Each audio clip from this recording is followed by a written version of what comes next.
Hi, my name's Justin. I'm a videographer, entertainer, and I love to eat. I'm not a classically trained chef, so believe me when I say that the things I show you here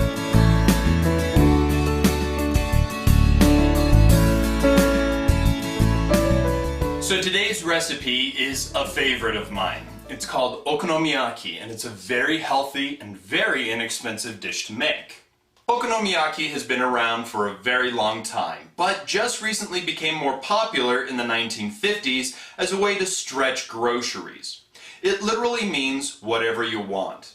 Nowadays you can find restaurants that are dedicated to this little pancake, and even some in the States that serve some very good food.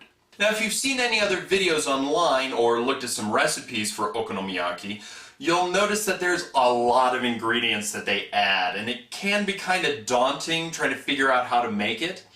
First of all, there's two different types of okonomiyaki. There's Hiroshima okonomiyaki and there's Osaka okonomiyaki.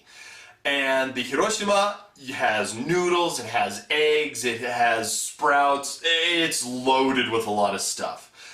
It can be very difficult. So what we're going to do is the one that I enjoy making is Osaka, and it's very simple. For a basic Osaka style okonomiyaki, you will always need cabbage, 1 egg per person, water, and flour. Now there is a special type of okonomiyaki flour, and it has actually kind of this dried, sticky yam flour in it, and that helps everything kind of stick together. You can use normal flour in a pinch, but today I will be using the okonomiyaki flour.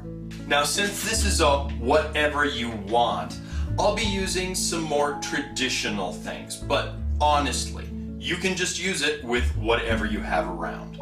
We have some tempura crisps, which are just bits of tempura batter that were fried up, some chopped green onion, and some ground seaweed called aonori. And we've also got some bonito flakes. I'm even adding in some minced pickled ginger that you saw from my gyudon episode. And I'll be using some lovely bacon. Now, let me show you how amazingly easy this dish is to make. So we're gonna finely chop the cabbage, and we're gonna use about 1.5 cups of it per person. So I've got about 3 cups here. In a bowl, I'll mix my flour and water together to make a batter. Then place everything except for the aonori and the bonito flakes into the bowl. Now, cooking okonomiyaki is actually part of the fun. When you go to okonomiyaki restaurants, very often, more often than not, you'll actually cook it yourself on a griddle right in the front there, and so it's a lot of fun. So feel free to use a flat griddle like I have here. If you're cooking it just for yourself, then you don't have to have this. A regular pan will do just fine. Now then, get a little oil in the griddle and let it start to get hot. Then crack the egg into the bowl and mix all your ingredients except for the aonori and the bonito flakes up together. If you have some other fillings that you wish to use, like maybe some chopped octopus or chopped pieces of squid, even bits of tofu, then this would be the time to use them. Then when the plate is hot, dump it all into the griddle like this. Now I'm making 2 of them, so I'm only going to dump half of my mixture. Flatten it out and form it into a pancake shape. After about 3 minutes, when it starts to get cooked on the bottom, add your bacon on the top of the wet mixture. Then take 2 spatulas and flip it, and then press it again very gently and let it cook some more.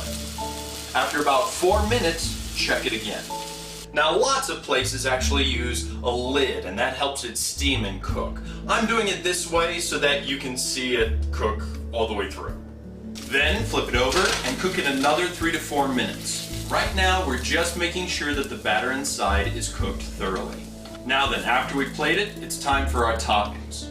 We're going to use a generous amount of okonomiyaki sauce. Now, this is an essential okonomiyaki ingredient, and you really can't have okonomiyaki without okonomiyaki sauce.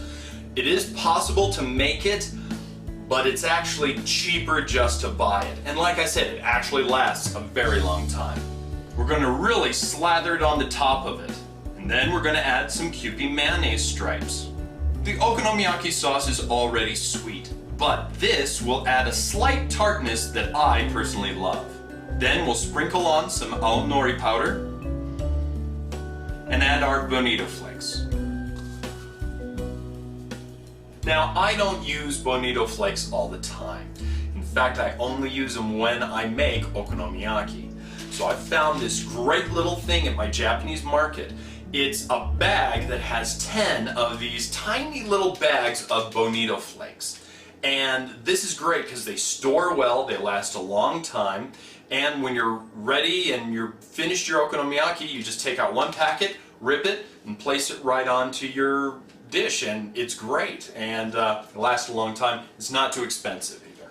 And then it's done. All that's left is to cook the other one and then serve.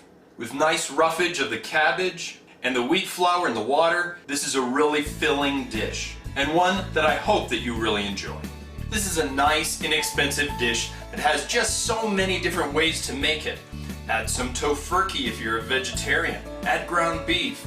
If you have some squid, you can add some squid. Just try different flavorings and toppings. I know that once you try it, you'll think of some different types of garnishes and ingredients that you can add to it.